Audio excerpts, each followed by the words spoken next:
What is up, tube users? I'm the stereotypical gamer, and welcome back to another fantastically fun games for under $15. Today, we are talking about Red Faction Guerrilla. It amazes me that this game is like over 15 years old now, and it is still so fun to play. The destruction in this game is unmatched by any other game. There's other games that have done more destruction, more explosions, and stuff like that, but just the overall satisfying nature of bringing down a building in this game is just unmatched by anything I've ever played. And even though the gunplay and the driving mechanics in this game don't really hold up by today's standards, I think just overall the action and pacing of missions and stuff like that is so well done that it just kind of doesn't really matter that these mechanics are a little bit janky.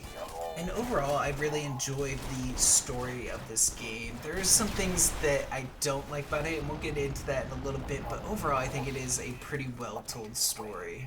And while I'm not a huge fan of the overall driving in this game, I really like how the different combat vehicles in this game are completely unique from each other.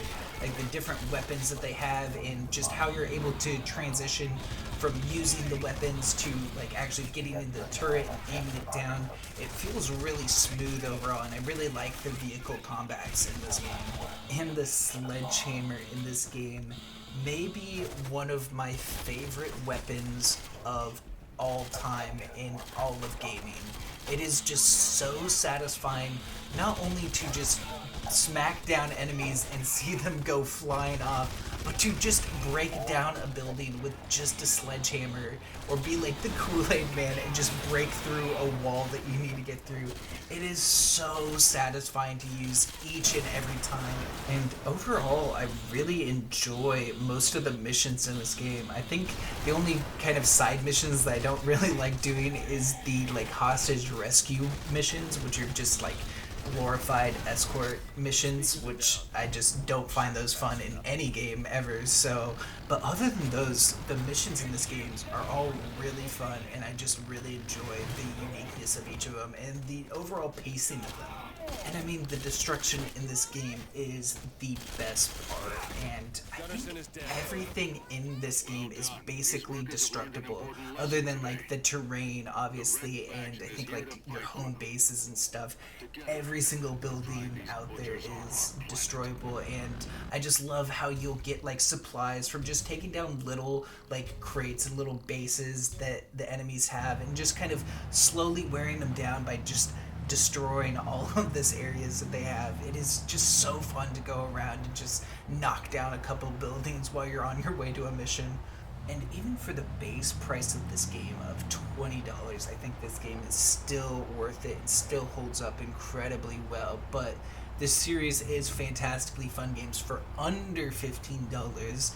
And right now this game is on sale for $4. And at that price, I think this game is an absolute steal and a must-have for anyone just likes those destruction games like Teardown, or loves the high-paced action of Just Cause. But I wouldn't call this game perfect by any means, so let's get into some of the bad aspects of Red Faction Guerrilla. I think the biggest thing that dates this game is the overall gunplay. It just feels really bland, and there's not a whole lot of customization to it. Like, for the most part in the early game, in the first few hours of the game, you only have an assault rifle and a pistol for your ranged weapons, and they just feel really basic. There's not a whole lot of different things you can do with them, and I think later on you'll get some different weapons, but overall, just the gunplay of things just feels really stale. I feel like this game definitely focused more on destruction and stuff like that, so the gunplay doesn't feel that good, but the overall pacing and action that you're getting into in most of these fights feels really good and still holds up incredibly well. While I really enjoy the story in this game, one of the things that I find super confusing is just how the characters are. A lot of the characters that are in like the cutscenes and stuff all look really similar. They're all like the bald white dudes, kind of just like how the main character that you play as. They all just kind of look like that, and I just felt it was really weird that you just have a bunch of these different characters that play different roles all look the same. It's really hard to like recall. Okay, this is this guy, and he has like relations to these. It's nice that you have females that have different character models and stuff like that in the story, but yeah, overall, a majority of the males that I've come across, especially coming back to the early part of the game, have just been these bald white guys. Another small issue I have with this game is the overall friendly fire and just kind of the penalty you get for that. And I don't mind there being a penalty for friendly fire and stuff like that. Obviously, I don't want to like hurt my allies or anything like that, but when I'm in combat or I'm in a mission doing a lot of explosions and stuff like that, and there's just allies just kind of in the way of things and they're not trying to avoid these areas that I have to explode and demolish, it's really frustrating to just get these small losses in morale because they won't get out of the way, and I'd like need to destroy this building that there's allies right next to, and just like little things like that I found really frustrating. But even though it doesn't really do much in the grand scheme of things, most of the time when you're in those kind of missions, you're gaining a lot of morale by destroying stuff, but still just having that loss is kind of frustrating. But I would say overall, the good outweighs the bad in this game, and while it does feel a little bit dated, the overall pacing and combat in the missions themselves and the overall storyline of things definitely helps it feel like a good game and still makes it hold up today. And I just love all of these little funny circumstances that you'll get yourself into, like my hostage getting rolled over and then just staying on the turret.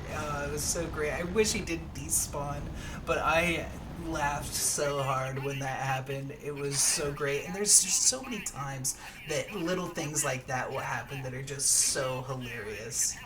And even after 16 years, there's still no game that has as satisfying destruction that this game has. Like, Just Cause definitely has better destruction and a better sandbox, and Teardown definitely does a good job of giving really good detailed destruction, but I think Teardown isn't as good because it's not realistic, and Just Cause doesn't really give you that satisfaction of destroying buildings as much. It's more of just like destroying explosive equipment and seeing these really cool explosions. I just love the teardown and breakdown of buildings in this game. It is so satisfying. If I ever did a personal top 10 list of the best weapons in games, which I just might at some point, I would definitely have the sledgehammer in this game on there somewhere. But that's going to be it for me today. I hope you guys enjoyed the video. Make sure to leave a like if you did. Comment any other fantastically fun games for under $15 you know of, and I'll definitely check them out. Make sure to hit that subscribe button. I'll catch you in the next one. Peace.